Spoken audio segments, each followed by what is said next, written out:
সিলেটে পাহাড়ের চূড়ায় মুস্তাফিজুর রহমান সঙ্গে স্ত্রী সন্তান আইপিএল থেকে বাদ পড়েছেন সদ্যই। যেখানে ক্রিকেট সমর্থকেরা মুস্তাফিজের বাদ পড়া নিয়ে আলোচনায় ব্যস্ত, সেখানে ফিজ যেন নীরব হাসি খুশি। ম্যাচের পরদিন পরিবার নিয়ে ঘুরে বেড়াচ্ছেন স্টেডিয়ামের পাশে সবুজ পাহাড়ের চূড়ায়।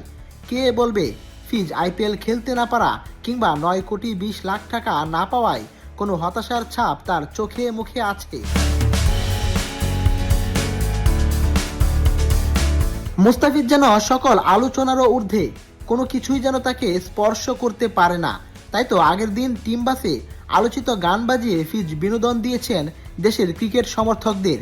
ভক্তরা যেখানে চিন্তিত, ফিজ সেখানে চিল মোডে, যেন উপভোগ করাটাই মুস্তাফিজের কাছে সবার আগে।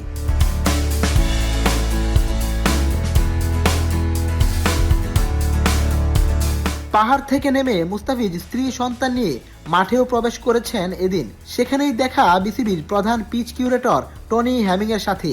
হ্যামিং মুস্তাফিজের কোলে ছেলেকে দেখতে পেয়ে খানিকটা দুষ্টুমিও করতে ভুলেননি। তারপর ফিজের সাথেও খানিকক্ষণ কথাবার্তা চলল, যেন পিচ আর ব্যাটের মধ্যে একটা সংযোগ ঘটানোর চেষ্টা। এদিন সিলেট আন্তর্জাতিক ক্রিকেট স্টেডিয়ামে মুস্তাফিজ নানা রঙে নানা ঢঙে ছবিও তুলেছেন বেশ কিছুক্ষণ। শুধু নিজেই তুলেননি, ছেলেকে কোলে নিয়ে ছবি তুলে মুহূর্তটা স্মরণীয় করে রাখলেন ফিজ। সেই ছবি আবার দেখতে এগিয়ে এলেন মুস্তাফিজের স্ত্রী। মুস্তাফিজ আইপিএল এ দল পেয়েছিলেন 9,20,00,000 টাকায় কলকাতাতে। রাজনৈতিক কারণে মুস্তাফিজের এবারের আইপিএল এ খেলা হবে না, তাই ফিজ ভক্তরা হতাশ।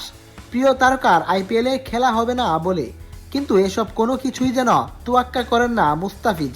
বিপিএল এ ফিজ পারফরমেন্স দেখিয়ে যাচ্ছেন নিজের মতো, দলের জয়ে অবদান রাখছেন এমন ভাবে যেন মুস্তাফিজ কলকাতাকে নয়, বরং কলকাতায় যেন মিস করে মুস্তাফিজকে।